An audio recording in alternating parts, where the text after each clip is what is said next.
అందరికీ నమస్కారం. కొత్త కథలోకి స్వాగతం. ఈ కథ పేరు మమకారమే ఆరని జ్యోతి. రచన శ్రీమతి జి భవానీ కృష్ణమూర్తి గారు.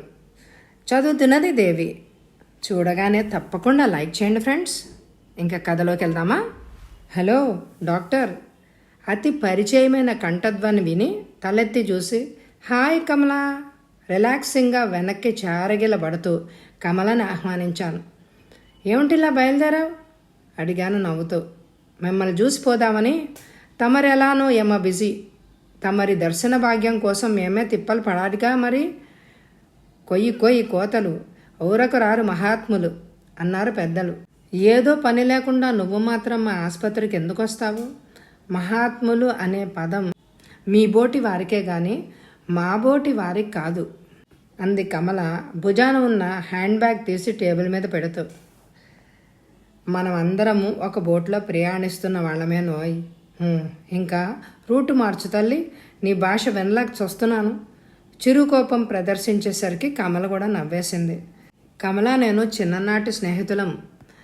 తల్లిదండ్రులు ఉద్యోగ రీత్యా కొన్నాళ్ళు వేరువేరు ఉద్యోగాల్లో తిరిగినా భూమి గుండ్రంగానే ఉన్నదన్నట్టు చివరికి ఒకే చోట స్థిరపడ్డాం. కమల సెక్రటరియేట్లో పనిచేస్తోంది. ఆఫీస్ నుంచి ఇంటికి వెళ్తూ అప్పుడప్పుడు నా డిస్పెన్సరీకి వచ్చి కాసేపు కూర్చుని కబుర్లు చెప్పి మరీ ఇంటికి వెళ్ళడం అలవాటు. ఏమిటే కమల కబుర్లు అని అడిగాను. ఏమున్నాయి కరుణ, మామూలే. ఈ మధ్య 4 రోజుల నుంచి అత్తయ్య ఒంట్లో బాగుండడం లేదు. నీ దగ్గరికి తీసుకొద్దామని ఎప్పటికప్పుడు ప్రయత్నం, కానీ వీలు కుదిరి చస్తేనా. ఇంకా ఈవేళ మావయ్య గారికి చెప్పాను. పొద్దున్న వచ్చారా అని అడిగింది కమల. వచ్చారు. ఈ మధ్య ఆవిడ ఆరోగ్యం బొత్తిగా బాగుండడం లేదే. మందులు అవి రాసిచ్చావా? దాని గొంతుల్లో అత్తగారి ఆరోగ్యం పట్ల ఆందోళన వ్యక్తమవుతోంది. కమల, ఆవిడ వచ్చింది డాక్టర్ కరుణ దగ్గరికి అన్న విషయం గుర్తుందా నీకు? నా దగ్గరకు రావడం అంటే రోగానికి దూరం అయినట్టే అన్నాను, గొంతులో కించిత్తు గర్వాన్ని మేళవిస్తూ. అందుకే అత్తయ్యకి నువ్వన్నా నీ వైద్యమన్నా గురి ఎక్కువ. నేనే దగ్గరుండి తీసుకొద్దామని 4 రోజుల నుంచి ప్రయత్నం కుదిరి. అబ్బా, ఇంకా సుత్తి ఆపబోయి విసుగ్గా అన్నాను. సర్లే, ఇంతకీ అత్తయ్య గారి అనారోగ్యం ఏమిటి చెప్పమంటావా? కుర్చీలో ఇబ్బందిగా కదిలాను. బాగుంది. నేనింత దూరం నేను వెతుక్కుంటూ వచ్చింది ఈ విషయం కనుక్కోవడానికి కాకపోతే మరెందుకు అనుకుంటున్నావు? ఈసారి కమల నా మీద ధ్వజమెత్తింది విసుగుతో. అది ఇప్పుడు దొరికావు దొంగవి. ఇందాక ఊరక రారు మహాత్ములు అంటే పెద్ద పోజు కొట్టావుగా. అబ్బా, వేళ కోళ్ళం చాలు కానీ అసలు సంగతి చెప్పు. ఓకే, ఇప్పుడు ఇక డైరెక్ట్గా పాయింట్కి వచ్చేస్తాను. కమల, నువ్వు ఉద్యోగం చేయకపోతే గడవదాన్ని సంసారం? నేను అలా సూటిగా అడిగేసరికి కమల కనుబొమ్మలు ముడిపడ్డాయి. అంటే నీ ఉద్దేశం? నా ఉద్దేశం కాదే పిచ్చిమొద్దు. చంటి బంటి అయిన 3 పిల్లల్ని మీ అత్తగారి మీద వదిలేసి నువ్వు టింగురంగా అంటూ ఉద్యోగం చేయడం ఏమిటా అని. కరుణ, మా అత్తగారు అలా నీతో అన్నారా? కమల, నువ్వు నన్ను అపార్థం చేసుకోవద్దు. ఆవిడకి పెద్దగా ఆరోగ్యం ఏమీ లేదు. పెద్ద వయసు, దానికి తోడు ఈ ఎండలు. దానికి కాస్త నీరసం, నిస్త్రాణ. అంతేకాని ఆవిడ మనసుని ఏదో విషపురుగు తొలుస్తోంది. అంటే? అబ్బబ్బా, అంటే కొంటేలు. కాసేపు కట్టిపెట్టు, నేను చెప్పేది పూర్తిగా విను. విసుక్కున్నాను. సరే చెప్పు. మొహం ఇంత చేసుకుని నేనేం చెప్తాను అనే ఆరాటంతో నా మొహంలోకి చూస్తోంది కమల. కమల, నువ్వు ఉద్యోగం చెయ్యక తప్పనప్పుడు పిల్లల్ని చూసుకోవడానికి ఒక ఆయాన్ని పెట్టుకోవచ్చుగా. ప్లీజ్ కరుణ, చెప్పేదేదో సరిగ్గా అర్థమయ్యేలా చెప్పరాదు? కమల ఆత్రంగా అడుగుతుంటే నా మనసు విలవెల్లాడింది. ఆ రోజు ఉదయం కమల అత్తగారు నాతో అన్న మాటలు గుర్తొచ్చాయి. అమ్మాయి, దాని మానాన్ని అది టింగురంగా అంటూ తిరిగొస్తుంది. ఆ పిల్లలు 3 సముదాయించలేక నా ప్రాణం పోతోందనుకో. నేను కన్న 5 పిల్లల్ని పెంచడం, పెద్ద చేయడం, పెళ్ళి, పేరంటాలు, పురుడు పుణ్యాలు అన్నీ అయ్యాయి అనిపించి కృష్ణారామ అనుకుంటూ కూర్చోవచ్చు అని అనుకున్నాను. ఇప్పుడు ఈ వయసులో పసిపిల్లల బాధ్యత ఏమిటి చెప్పు మాకు? ఇంతకీ ఆయనగా రిటైర్ అవ్వడం, వాళ్ళ పంచన బ్రతకాల్సి రావడం మా ప్రారంధం అనుకో. ఆవిడ అలా అంటుంటే ఎలాగో అనిపించింది తనకి. ఆవిడ అన్నది నిజమే, కమలకి అసలు బుద్ధి లేదు అని కమలని బాగా తిట్టుకుంది తను కూడా. కానీ వెంటనే కమల ఉద్యోగంలో చేరడానికి ఎదురైన పరిస్థితులు, వారి కుటుంబ పరిస్థితులు గుర్తొచ్చి ఆ ప్రయత్నం మానుకుంది తను. ఏది ఏమైనా ఈ విషయం కమల చెవిన వేసి ఈ సమస్యకు ఒక పరిష్కార మార్గం చూడాలి. అందుకే అసలు ఫోన్ చేద్దామని అనుకుంటుంటే కమలే వచ్చింది ఈలోగా. కరుణ, ఏమిటలా బొమ్మలా కూర్చుండిపోయావు? కమల రెట్టించడంతో ఆలోచనల నుంచి తేరుకుని అసలు విషయం చెప్పేశాను. నర్స్ తీసుకొచ్చిన కాఫీ తాగేసి భారంగా నిట్టూరుస్తూ లేచి వెళ్ళిపోయింది కమల. ఆ రోజు కమల ఆఫీస్ నుంచి ఇంటికొస్తూ సుమారు 30 ఏళ్ల నడివయసు స్త్రీని వెంట పెట్టుకొని వచ్చింది. చంటాడికి పాలు పడుతున్న సీతారామమ్మ కమలని ఆవిడ్ని మార్చి మార్చి చూసింది. కమల, అత్తయ్య, రేపటి నుంచి పిల్లల్ని ఈవిడ చూసుకుంటారు అంది అత్తగారితో ఆవిడ్ని పరిచయం చేస్తూ. అదేమిటే, నేను చూస్తూనే ఉన్నానుగా దీర్ఘం తీసింది ఆవిడ. మీకు విశ్రాంతి అవసరమని కరుణ చెప్పింది. మీకు కాస్త నీరసం అది తగ్గే వరకు ఆవిడ చూసుకుంటారు అని చెప్పి ఆ వచ్చిన ఆవిడతో, మామి రేపటి నుంచి రండి, పొద్దున్న 8, 8:30కు వచ్చి సాయంకాలం 6 గంటల దాకా ఉంటే చాలు. ఈ పిల్లల్ని చూసుకుంటూ అత్తగారికి మామగారికి వేళకి మందులు అవి ఇస్తూ ఉండాలి అంది. అలాగేనమ్మా, రేపు ఉదయం వస్తాను అంటూ వెళ్ళిపోయింది ఆవిడ.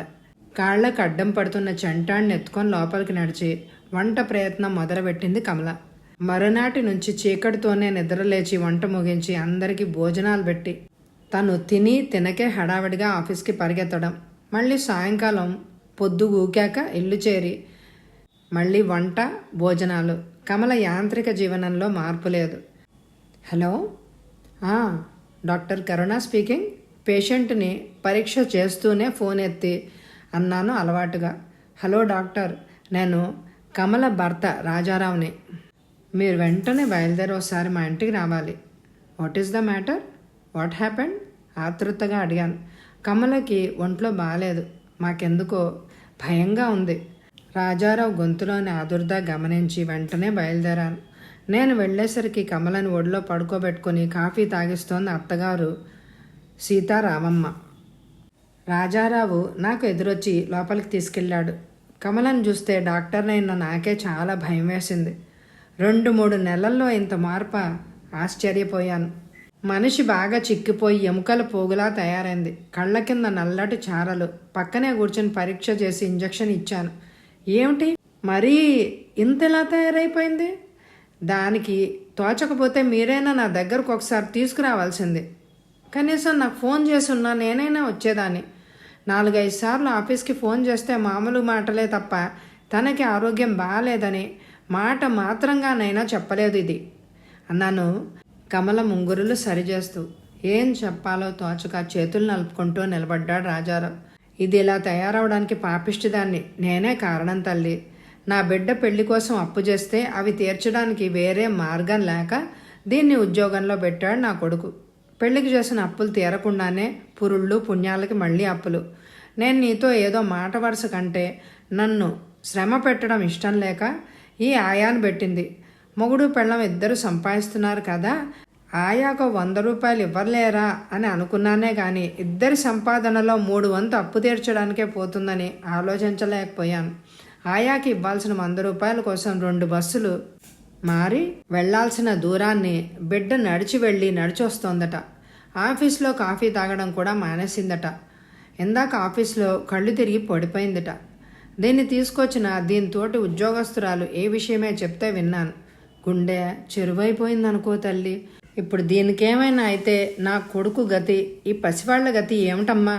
అది తిరుగుతుంటేనే కదా మాకు సంతోషం, నా కొడుక్కి సుఖం, ఈ ఇంటికి కళ. డబ్బు ఇవాళ కాకపోతే రేపైనా సంపాదించుకుంటాం. మనుషులు పోతే ఆ లోటు మళ్ళీ పూడ్చుకోగలమా? అంత పెద్ద ఆవిడ వలవలా ఏడుస్తుంటే నిజంగానే నాకు చాలా జాలేసింది. ఆలోచన లేకుండా అలా ప్రవర్తించిన కమల మీద కోపం కూడా వచ్చింది. కానీ అంతలోనే వారి కుటుంబ పరిస్థితి, ఆర్థిక ఇబ్బందులు తెలిసిన నేను కూడా సీతారామమ్మ గారు అన్న మాటలు పట్టుకుని కమలని హెచ్చరించడం గుర్తొచ్చి గిల్టీగా ఫీల్ అయ్యాను. కమలకి చిన్నతనం నుంచి ఆత్మాభిమానం ఎక్కువ. ఎవరి చేత మాట పడదు. తన కారణంగా మరొకరు ఏమాత్రం బాధపడడము సహించదు. అత్తగారు నాతో చెప్పడం, నేను తనని హెచ్చరించడంతో ఆమె మనసు గాయపడినట్లు అయింది. తనని తాను హింసించుకుంటూ అత్తమామల్ని సుఖపెట్టడానికి అహర్నిశలు పాటుపడి చివరికి ఈ స్థితికి వచ్చింది. అప్పుడు నా దగ్గర కళ్ళనీళ్లు పెట్టుకున్న ఆ అత్తగారే చిత్రంగా మారిపోయి ఆ కోడలి ఆరోగ్యం పట్ల ఆందోళన వ్యక్తం చేస్తూ కంటతడి పెట్టుకుంటోంది. ఒకరి పట్ల ఒకరికి ఎంతటి అభిమానం, ఎంతటి అనురాగం.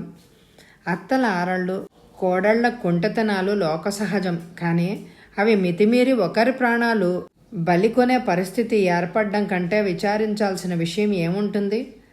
ఒకరి పట్ల ఒకరికి అభిమానం ఉండాలి, ప్రేమభావం పొంగి పొరలాలి. అత్తే తల్లి లాంటిది అని కోడలనుకుంటే, కోడలే కూతురు అని అత్త అనుకోగలిగే విశాల హృదయాన్ని ఇరువురు పెంపొందించుకోగలిగితే ఏ చిక్కులు చింతలు ఉండవు. అమ్మా కమలా, ఆప్యాయత పొంగి పొరలుతున్న గొంతుతో పిలుస్తున్న సీతారామమ్మని తృప్తిగా చూశాను. ఎలా ఉందే? కమల చేతిని చేతిలోకి తీసుకుంటూ అడిగాను. నాకేం బాగానే ఉన్నాను. నువ్వు అలా పరిగెత్తుకొచ్చావేంటి? అయోమయంగా భర్త అత్తగారుల వైపు చూసింది కమల. నువ్వు ఆఫీసులో కళ్ళు తిరిగి పడిపోయావని నేను స్నేహితురాలు తీసుకొస్తే నాకు కాళ్ళు చేతులు ఆడక అబ్బాయికి ఫోన్ చేశాను. వాడొచ్చి కరుణకు ఫోన్ చేశాడు. నేనేదో చాదస్తంగా కరుణతో అంటే, అబ్బెబ్బే నాదేం కాదత్తయ్యా, ఏదో కళ్ళు తిరిగాయి అంతే అనేసింది కమల కంగారుగా. ఆ మాత్రం అర్థం చేసుకోలేని అమాయకురాల్ని కాదమ్మా. నువ్వు ప్రాణాల మీదకు తెచ్చుకుంటూ అందించే సుఖం మాకొద్దే తల్లి. ఒరే అబ్బాయి, ఆ అమ్మాయికి ఇవ్వాల్సిన డబ్బు లెక్క చూసి ఇచ్చే. కమల కొన్నాళ్ళు విశ్రాంతి తీసుకుని అప్పుడు ఆఫీస్కి వెళ్తుంది. పిల్లల్ని నేనే చూసుకుంటాను. దీని ఆరోగ్యం కంటే ఏది ముఖ్యం కాదు. అప్పులు అవే మెల్లిగా తీరతాయిలే. పోతే 10 రూపాయలు వడ్డీగా పోతాయి. అంతే ఖచ్చితంగా చెప్పేసింది సీతారామమ్మ. రాజారావు డబ్బులు ఇచ్చేసి మామిని వెంటనే పంపించేశాడు. కమల వారిస్తున్నా వినకుండా. మరి కాసేపు కబుర్లు చెప్పి వారి ఆతిథ్యాన్ని స్వీకరించి లేచి బయటికి నడుస్తున్న నేను వివిధ భారతిలో నుంచి మమకారమే ఆరని జ్యోతి, అది మదిలోన సుఖము శాంతి, బాలు సుశీల యుగళగీతం విని ఒక్క క్షణం అలాగే నిలబడిపోయాను.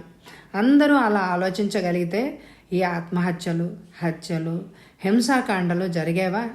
కట్నాల కోసం, మాట పట్టింపుల కోసం అపార్థాలు పెంచుకొని చివరికి ప్రాణాలు బలి తీసుకునే ఈ పరిస్థితులు ఎప్పుడు మారతాయో దీర్ఘంగా నెట్టూరుస్తూ మెల్లగా నడవసాగాను. కథ సమాప్తం. ఈ కథని తప్పకుండా లైక్ చేయండి, అందరికీ షేర్ చేయండి. ఎవరైనా సబ్స్క్రైబ్ చేసుకోకపోతే తప్పకుండా సబ్స్క్రైబ్ చేసుకోండి. అలాగే ఎండ్ స్క్రీన్లో ప్లేలిస్టులు పెడతాను, కమ్యూనిటీలో కూడా పెడతాను. తప్పకుండా వినండి మరి. Thank you very much my dear friends.